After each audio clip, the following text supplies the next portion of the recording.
Danielle Truppi is an MFA candidate in fiction at San Francisco State University. Born in Corona, California, home of Monster Energy canning facilities, Danielle moved to the Bay Area to earn a BA in visual art at UC Berkeley. She's a founding member of the Writers' Workshop and Publishing Collective, If I Told Napoleon, and the current assistant fiction editor at 14 Hills. Please join me in welcoming Danielle.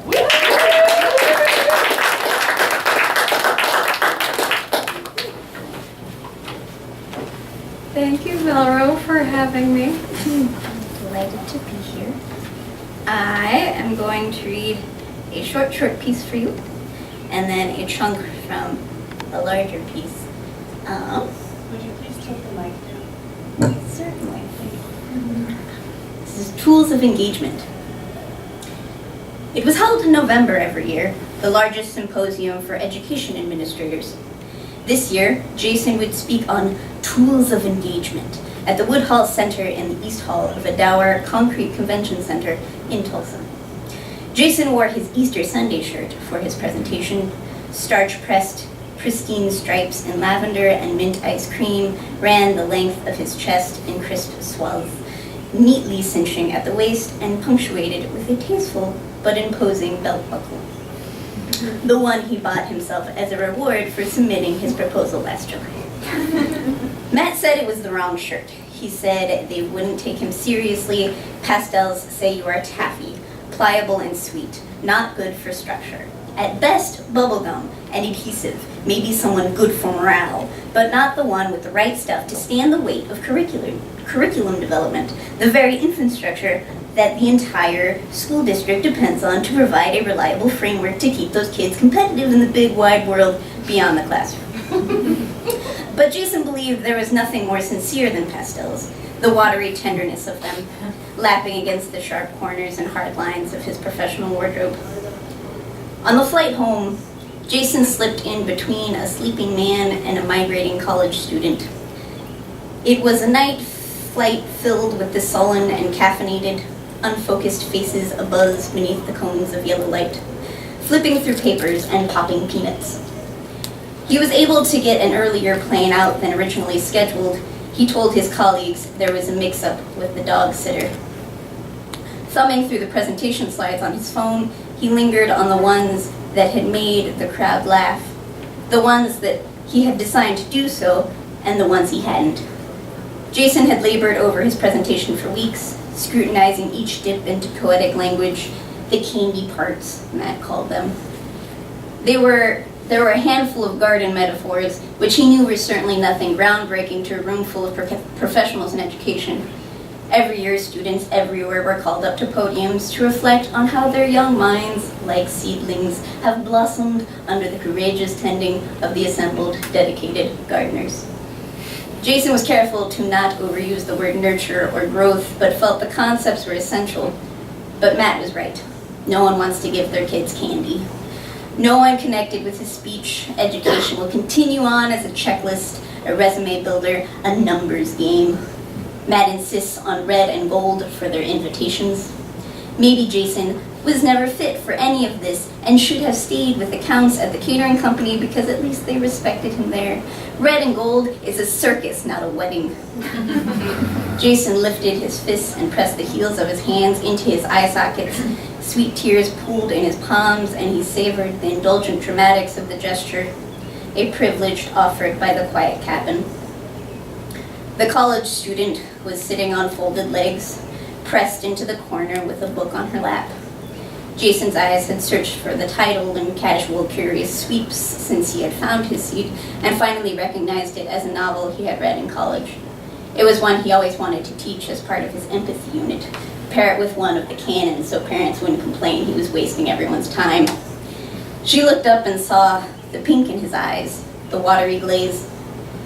All she offered up was pinched eyebrows and tight lips, a smile with both corners pointing down.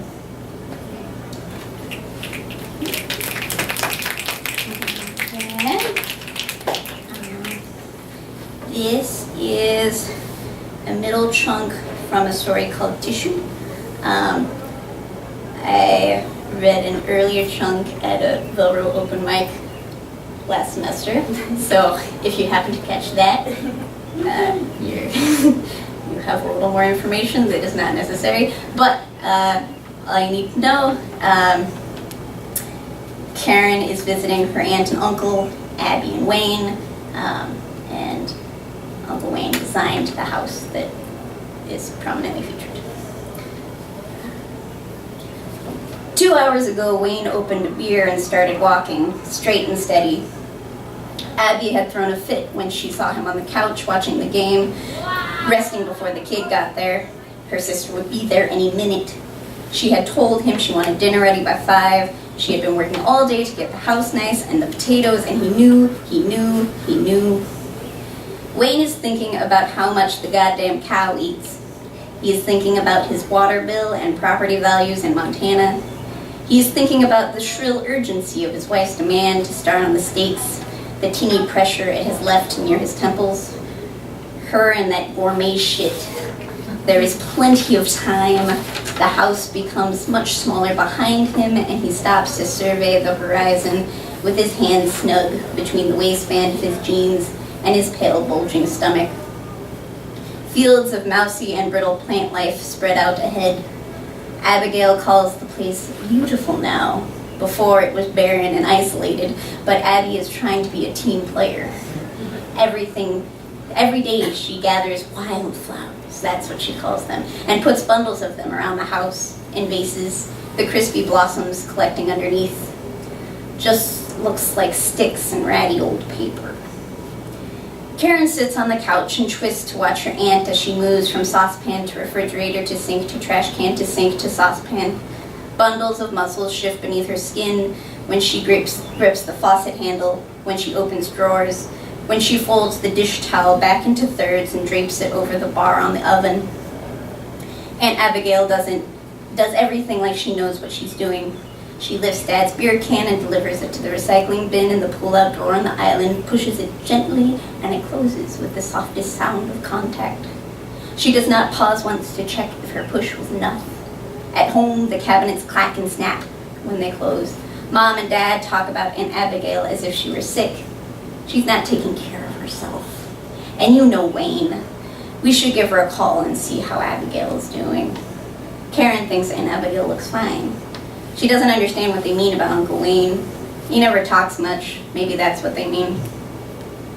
The design complete, Wayne laid out the blueprints in the trailer, the edges extending beyond the dimensions of the pull-down Formica tabletop. Abigail stood at Wayne's elbow. His face was eager, a big desert moon smiling just for itself. Here's where I'll set up the pen on this side, the food storage shed, set up the barbecue on this here in the back, an extra door here to get to the garage, and this will be for you. He pointed to the shape marked living room, the kitchen, the island. I know you like to cook. Abigail nodded and put her hands on her hips. Her hands were surprised by her hips' thinness. Looking at the drawing, she wondered why the rectangle marked master bed was the same size as guest bed. Would it fit their queen? She gathered Wayne's beer cans and brought them to the small sink between the toilet room and the food cabinet. She felt Wayne's eyes follow her. Wayne watched his wife's sad, flat ass. It's almost 4 o'clock, and Wayne is thinking about the stakes, but he keeps walking. He thinks about how Abby has been narrating her progress on her crossword puzzles, trying to make the puzzles an activity for the two of them. The other day he relented, gave her the answer, inertia, 2 down, 7 letters, physics, unchanging. She didn't take physics. He remembered that. She had told him when they met freshman year ages ago now. She chose biology instead because she liked plants. Wayne notices something ahead that isn't shrubbery, an unexpected aberration on the horizon. Continuing forward, he drops his empty beer can and crunches it underfoot. Abigail enters the white heat and scans the horizon for her husband. She sees Wayne far off, holding his image between her thumb and forefinger. She squeezes. Karen shifts her attention to the large window at the front of the house. She can see the cow in the same spot inside the fence. Miss Sternberg, Karen's teacher last year, was a vegetarian and was always letting everyone know that hamburgers are cows. Honey, do you know where your lunch comes from? Karen had known before and understood that meat came from animals, that things stop, that some things can be cute and it can also be food. It hadn't upset her the way it had the other girls, so they looked at her weird. Some of the parents were upset at Miss Sternberg for talking about death with their 8-year-olds. Karen reads lots of books, and things were always dying in them. Pets, neglected children. Eating animals seems like the only way people get to be a part of everything. Except for monkeys, and only a little bit, people seem so much different than everything else. Karen thinks about dinosaurs. It doesn't seem fair to not be afraid of something eating you. She turns her face to the television. It's a special on extreme sports. The grill sits alone behind the house. Flies are becoming interested in the neglected steaks, landing and pausing. Encouraged, they fly off to tell their friends.